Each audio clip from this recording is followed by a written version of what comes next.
Kim, welcome to Shape Your Pottery and share with me what is something that has helped you the most along your pottery journey so far? I would say so far what's helped me the most is honestly failing. So I've been in pottery now for, I would say, probably I'm probably going to say decade. I would say the last decade I've been in pottery. And the thing that's helped me the most is just kind of failing through everything. So whether that was learning how to sell my work or applying to shows, or I really enjoy doing festivals and art shows and stuff like that. You kind of learn as you go how to do stuff. And so I would say what's kind of helped me the most is just throwing myself out there, giving it a shot, and just kind of failing as I go. And I learn what I need to fix next time. Absolutely love that. Shaping Nation, the more you fail, the more you're going to learn. And the more you learn, the better your pottery is going to get. Mm-hmm. So tell me the story how you got started making pottery. Okay. I'm going to try to make it a shorter version, but basically I didn't go to school to begin with to do ceramics, to do pottery. I was actually going to school for exercise science and PT. I ran track and I played soccer, and all I wanted to do in college was play sports. But for that, with being in high school and playing sports, to go down a quick list to kind of give you an idea, I had a pretty serious concussion that lasted me several months. I want to say around 9 months. I fractured my lower spine. I had bulging disc in my back. I had to wear a back brace. I broke both of my feet multiple times. I had stress fractures in both my shins, and I broke a lot of fingers too.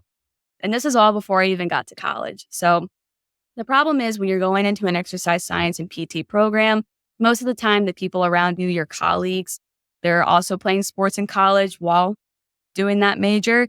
But as I was going into college, I had a lot of health issues and injuries, and I wasn't going to be able to play sports or really do anything, which is kind of difficult.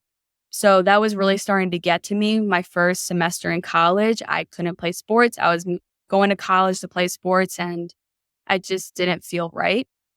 Kind of backtracking, back when I was in high school, like I mentioned, I had a really serious concussion.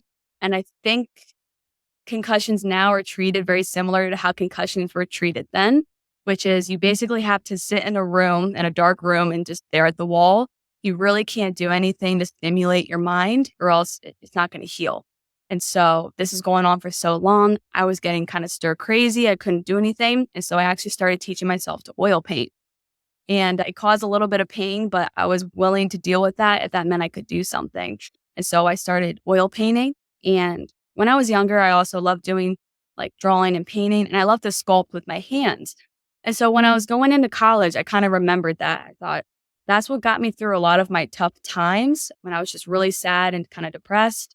And I kind of had to come to terms with and accept the fact that I don't think I could play competitively at the level that I want to in the future. I don't think I could play in college. And to be honest, if I were to continue down this route of doing PT and exercise science, I don't think I can see myself in this in the future.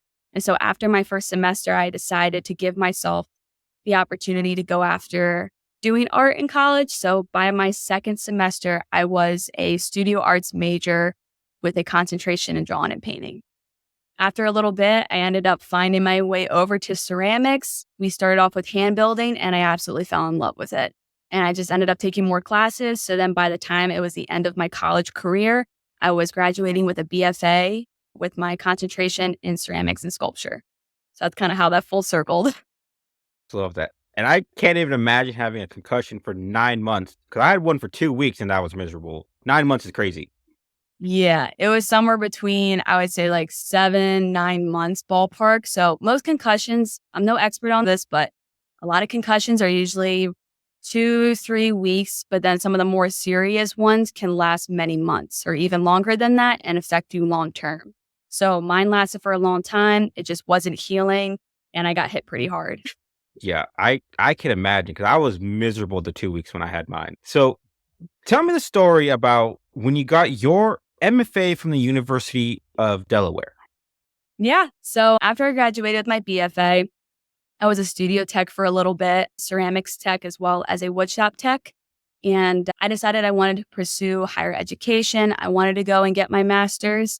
So I decided to look at a couple programs, and the one that kind of best suited what I needed, I went to the University of Delaware, and that was a 2-year MFA program. What is something you learned during this time that helped you with your own pottery? So with anyone who's ever been like in an MFA program, they're really intense, but it's a very intense time for you to focus and hone in on your thesis, your body of work, whatever it is you're kind of working on. And so the thing that I learned during this time was more about myself and why I made the work that I made.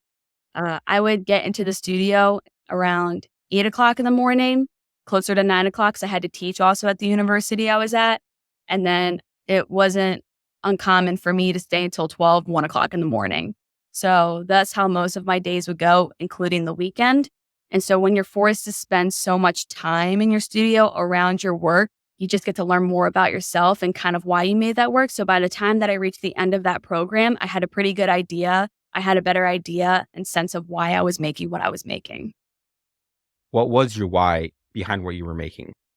Ooh, that's like a longer explanation, but I thought I went into it with one expectation as to why. And I'll get into like talking about like my babies that I make and my sculptures, but I just had a very personal, deep connection with my work and with a lot of the kids that I worked with. So it just kind of made me learn more about myself and just my experience in the places that I worked at. Real quick, before we continue with the interview, I created a newsletter that dives deeper into the techniques of the potters I interview. If you want to dive deep and learn new techniques about pottery, click this link in the description or click this link here in one of these corners to join the newsletter. Hope to see you guys in there, and let's continue the interview. Absolutely love it. And speaking of your baby mugs and sculptures, tell me the story how you started making your baby pottery that you make today. So my baby face mugs, I started making those actually when I first started off in ceramics in undergrad. I think it was ceramics 1 or 2 that I started making those, but it was mostly hand building I was doing at that time before I did the wheel. But I started off making these faces and I always like sculpting. I like sculpting faces and hands and feet. And so I started off making these babies and they started to morph and change over time. And I've noticed over the last 10 years that they've changed pretty drastically from the first one till the last one or the more recent ones that I've made. They were just kind of like my little grumpy pals that I had around the studio. And when I became a studio tech after I graduated, I was the one in charge of firing our gas kilns. Gas kilns have to be babysat basically. They are giant burning basically furnaces in the back of the building. And I didn't want to be responsible for our burning, like our building burning down. So they had to be watched all day long. So I would load these late at night. I always waited till the last minute. And so I would load up this huge gas kiln until like 11, 12 o'clock at night. I would preheat it or I would candle it throughout the night. And then I would come in around 4 in the morning to start the kiln actually. And it would fire throughout the day until the night. And then I could finally go home. But I was so grumpy. I was so tired because I'd only get like 4 hours of sleep. And then I had to come in and fire this. And this was happening like I would say 2 weeks, sometimes sooner, especially at the end of a semester. But I was so tired. I was so grumpy. And as people started to like trickle in the morning, more like 8 o'clock or so, I just didn't want to be messed with or talked to. So I actually started to carry around these mugs with me. I put my coffee in it, but they kind of reflected how I was feeling. So it's more like that grumpy face that I was making, that angry, upset face was really how I was feeling because I was just tired all the time. Absolutely love it. You turned your pay to turn it into art. I love it. Hmm. So you are inspired by your time volunteering and working in children's hospitals. Tell me Yeah. more about this. So the way that I kind of ended up making this body of work, I worked on this body of work starting in undergrad, and then I started working on it in between going to grad school. And then my entire thesis in grad school was dedicated to this body of work. But this has been ongoing, I would say, for the last 8 years, 7, 8 years that I've been making this work. But it is dedicated to my time working, volunteering, and interning in behavior centers, psychiatric facilities, as well as just children's hospitals. And to be very honest, I never intended on working in any of these areas. I actually just kind of accidentally ended up in them, weirdly enough. The first facility that I was ever at, something that I accidentally kind of fell into, and I was working with kids under the age of 13. By the way, I'm no doctor, psychologist, or professional or anything like that. So just saying this is from my experience, I'm no professional by any means. But I was just in there to kind of work with the kids. And a lot of it had to do with art and art therapy, just kind of working with the kids on art projects and talking to them. But I didn't really realize what the setting was going to be. And that's kind of how I accidentally ended up in these areas. But the first facility that I worked in was mostly with kids that were unfortunately from very traumatic backgrounds, abusive backgrounds. Some of them dealt with PTSD and a couple of other things. But then the facility in the hospital that I worked after that was more, I would say, saw and dealt with kids under the age of 13 that experience mental health like illnesses and disorders that were not commonly seen every day. So you did have things such as anxiety disorders, OCD, PTSD, and even mood disorders like bipolar disorder. But in the one facility that I worked in was more on the rare side of things, which was actually schizophrenia. And schizophrenia is not usually seen or developed until later in your late teens, mostly adulthood. And so it is extremely rare to see kids diagnosed, but it's not really diagnosed. It's really early onset symptoms of schizophrenia that you see maybe around 12, 13 years old. But we did have cases like that. And it was just very, I don't even know how to describe the experience. It's one thing to like kind of hear about it and not really know, but to see it firsthand, to work with these kids and experience it, a lot of this is kind of based off of feeling like I wasn't really prepared for this. I was never trained also. So I was kind of put into these situations where I had no background. I didn't know how to deal with these situations. A lot of these were complex, difficult situations, and I didn't know how to react a lot of the time. And looking back, I wish someone would have trained me. But to be honest, every single time I went into one of these facilities, I was given like a 30-second debrief of like, you can't hug the kids, you can't touch or anything, you can't have staples, you can't have shoelaces, like really quickly debriefed of what you can and can't do. I never felt like I had proper training for it. But we've dealt with things that really were not seen everyday basis. And so a lot of my work that I make, my sculptures, my larger figures are more so based off of my time working in those facilities and trying to gain some sort of understanding for these complex disorders that I had no experience with. So it was, for one thing, it was kind of learning about it as I go and trying to figure it out. Some of my sculptures are actually based off of the very first patient I ever worked with. And that memory, that kid will forever be like a huge part of my life, but it's just, again, very important child that I worked with and has always stuck with me. So a lot of my figures are actually based off of him, and why a lot of my figures actually look the same is because they kind of all come back to the one child that I worked with at the very beginning. And then some of them are also me starting to dive a little bit deeper into my research with certain types of like disorders, whether it's behavioral, whether it's like personality disorders. But I've always been interested in this kind of stuff, and it's just something I'm kind of exploring, but it's also just a time for me to reflect on that period of time that I was working in those facilities. How do you bring your outside research and apply it to your sculptures? So with like certain things like with schizophrenia, for example, I had to do a lot of research and kind of more understanding for what that was. And not only that, because we were dealing with such rare cases of seeing early onset symptoms of that in children, more like early teens, I would say, I had to do some research outside of that to kind of gain a more understanding of some of the symptoms, what to kind of look out for, how kids may be displaying some of these symptoms when working with them. So it kind of helped with my work and with reflecting on this period of time, just to kind of do some more research outside of just working in these facilities. Very interesting. So Mm-hmm. something I love you do is you don't just make baby face mugs. You also make something you call cereal mugs. Tell me the story how you started making these. So besides like that heavier kind of work and that subject matter that I work with for like my normal body of work, I also like making cereal mugs, donut mugs. I just recently made cake planters and more like food-based sort of stuff. So before even thinking about going to school for exercise science and PT or even art, I wanted to be a pastry chef.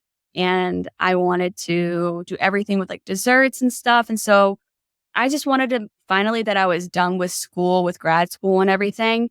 I wanted to just start making stuff that was just fun and colorful and bright. And I just wanted to experiment with doing that kind of stuff. And the reason I did cereal mugs was because I was just thinking back, like nostalgic on my childhood. And I'm one of 7 kids. And my one brother in particular, I always think of like me and him with like our favorite cereals growing up. And his was Fruit Loops and Fruity Pebbles, which I hate. I think they're disgusting. And my favorite is Lucky Charms, and I like Captain Crunch too.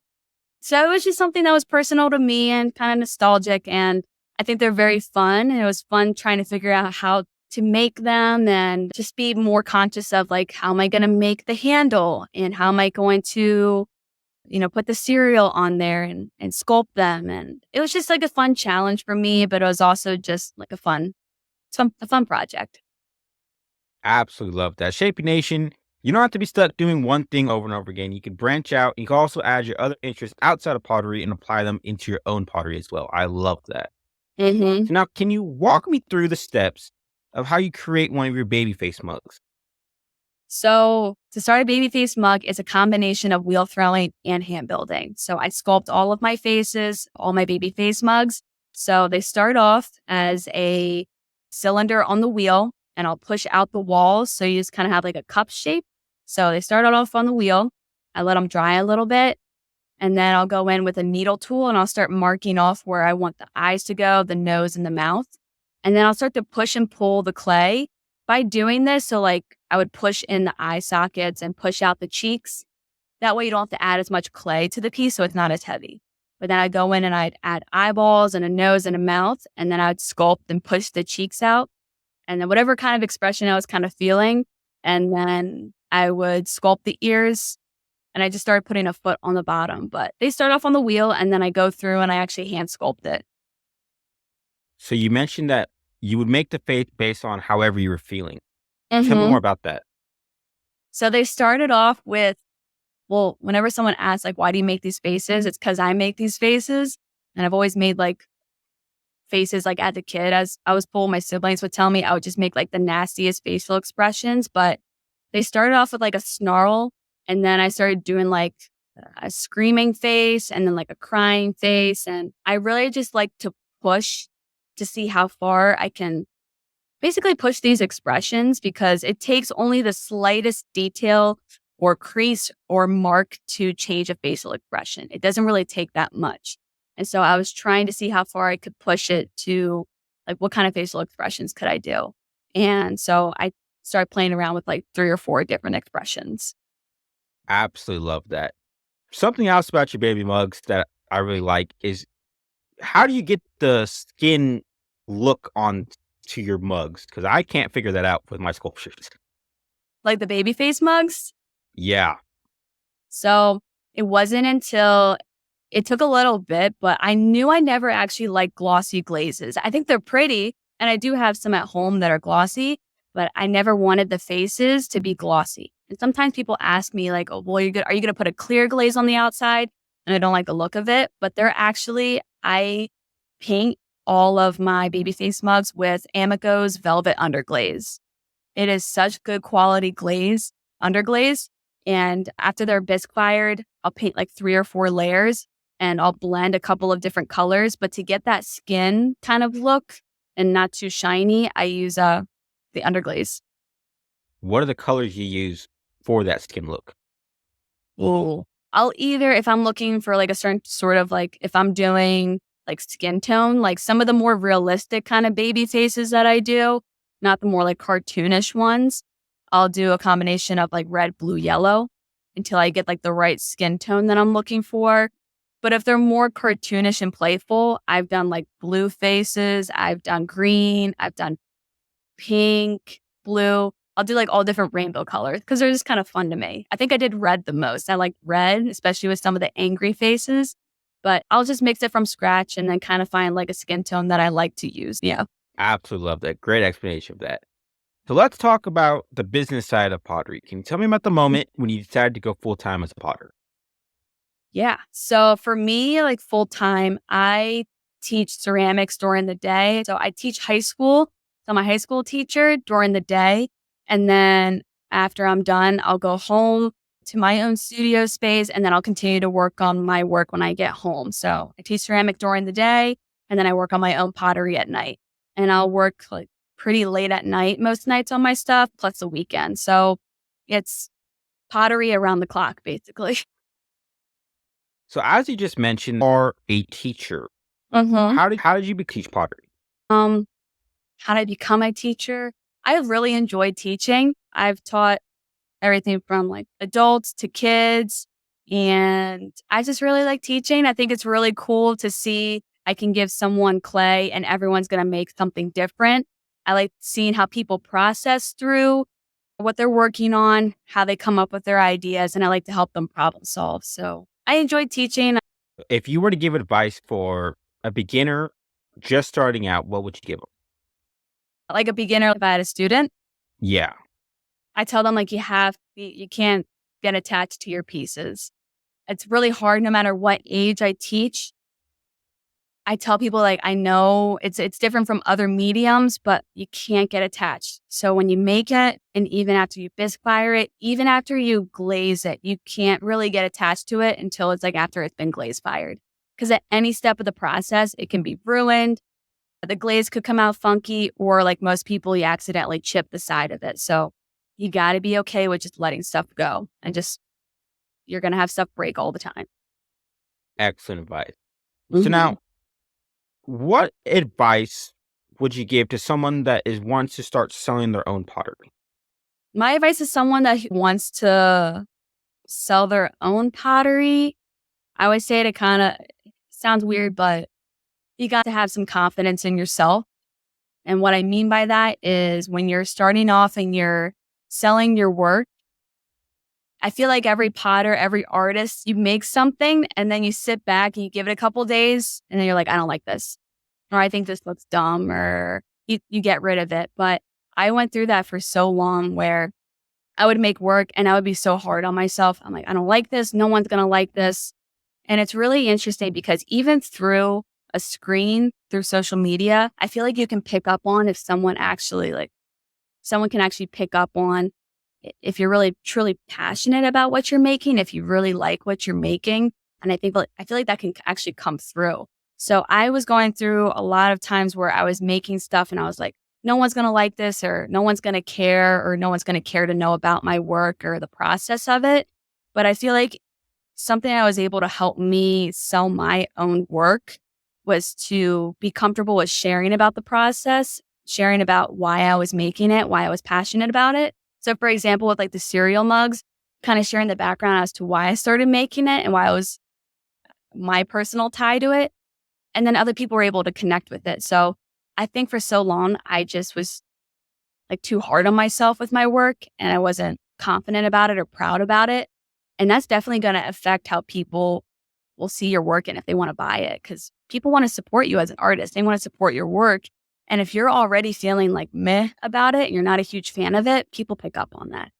And I feel like that also came from the fact that because I make baby face mugs, I get mixed reactions. So some people really like it and some people think it's really cool, but I've also gotten plenty of the other side where people think it's really creepy and weird and they don't understand it, which is fine. But I think I let that get to me because people would let me know that, especially when I was doing art shows and craft fairs, because it's just the general public. People don't hold back and they'll let you know how they're feeling. And people will tell me, like, I kid you not, I would get comments like, what's wrong with you? Like, why would you make this kind of stuff? Like, this is really like inappropriate. Like, you shouldn't have this. Like, I've been into so many different areas that I always get a couple of people. And that really influenced how I felt about my work. And it made me more reserved about my work. And it made me feel like no one really is going to want it. So, my advice is just be confident about your work, be confident about what you're making, and someone out there is going to love what you're doing. Love that advice. So now let's talk about discovering your voice. Can you tell me about the moment when you knew you were heading in the right direction with your pottery? I think I am pretty lucky to say I felt like from the beginning I was heading in a good direction. I feel like sometimes a lot of artists go through these moments of, I don't know what I should make. I don't know what kind of artist I'm going to be, even in the pottery world. But I think early on, I knew I wanted to make figures. I wanted to make figurative work. I wanted to sculpt large scale. So the moment I started building some of my first figures, I felt like I was doing what I was supposed to do. I felt like I was going in the right direction. What were you feeling when you started making your first figures? I just kind of felt like a connection to them. I just loved them. I loved the fact that like this figure in front of me that I was building is something that I created. I just felt very proud of it and I loved seeing them. And I was just really proud of myself that I basically kind of taught myself how to build figurative because I didn't have someone in undergrad. Like I had a professor who would also build large scale and he would help me with armature and give me advice. But to have someone specifically teach me how to make figurative work, I didn't have that. And so I just felt very proud of myself that I was learning to make standing figures and complex sort of like sitting and legs were crossed and just learning how to do this. I was just really proud of myself and kind of what I was creating in front of me. Absolutely love it. What are some new opportunities that started coming your way once you found your own voice? I feel like some of the new opportunities that came my way were once I started making my figurative work and I knew that's what I liked and that's what I wanted to learn more about, you start connecting with other artists who are also doing the same things as you. So when you're making that work and you start connecting with them, you're also seeing what they're doing. So maybe you're looking at some of the opportunities that they have, maybe where they went to school, who they studied under, maybe some of the classes they took or some of the techniques that they use. So starting to get connected with like that certain group of people to do the same thing as you kind of opens up opportunities for other things to happen. Absolutely love it. Love it. So you contribute your growth as an artist to working in a lot of different studios that surround you with the community of artists and potters. Can you tell me more about this? Yeah, I think one of my favorite parts of being in this community and working in ceramics is all the studios that I have worked in. I've been in a couple different studios and either as a guest artist, a teaching artist, the technician, whatever it is. I've been down in Virginia. I'm from Pennsylvania, so I taught a lot in PA, Delaware as well. And every single community studio that I've been in has been absolutely incredible. You meet some of the coolest people. You get to be around so many different people of so many different levels and different styles. But the community is what really got me into ceramics because it's just such a wonderful group of people who all get together and you talk about clay, you talk about the tools that you're using, the techniques. It's just such a cool community to be a part of. Definitely agree. And that's one of the main reasons why I do this podcast, to connect with other potters. Mm-hmm. What advice would you give to someone looking to discover their own unique voice with their pottery? Ooh, I feel like to discover your own voice, honestly, you just kind of have to get out there and start looking at work. So you've got to go to galleries, go to openings. That's also where you meet people too. You meet other artists, but play around with different types of clay bodies and material, maybe different surfaces and stuff. But I would say start doing your research, start looking into other artists. I tell my students that all the time. Like, you're only experiencing so much in the classroom.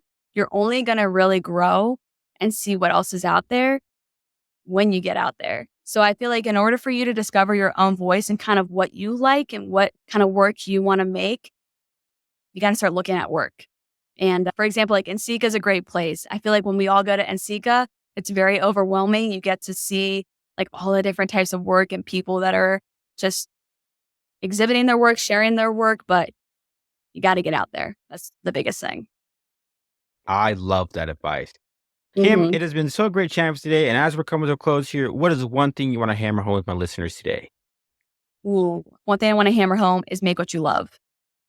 Type of work that makes you happy. I know I've fallen into that before where I ended up making work that I felt like maybe I see this person over here is doing really well making this kind of work. Maybe if I do that, I'll do really good at that too. Or I think that we've all kind of fallen into that when you're not really sure what you should do, but just make what you want to make. And I had that fear a lot with my baby face mugs. I was like, after getting some negative comments, I was like, maybe I shouldn't do this, but you're going to find your people. You're going to find your community of people who really love your work. So just make the stuff that you love and share it. I feel like if you start making stuff that you don't truly like to make, that doesn't really interest you, then you're going to experience burnout pretty quick. Absolutely agree. Some excellent parting words of advice. Kim, it has been so great chatting with you today. Where can my listeners go and learn more about you? I'm on Instagram. My handle is babyface mugs. And then you also check out my website for my work, as well as some of my bigger sculptures and installations at babyfacemug.com.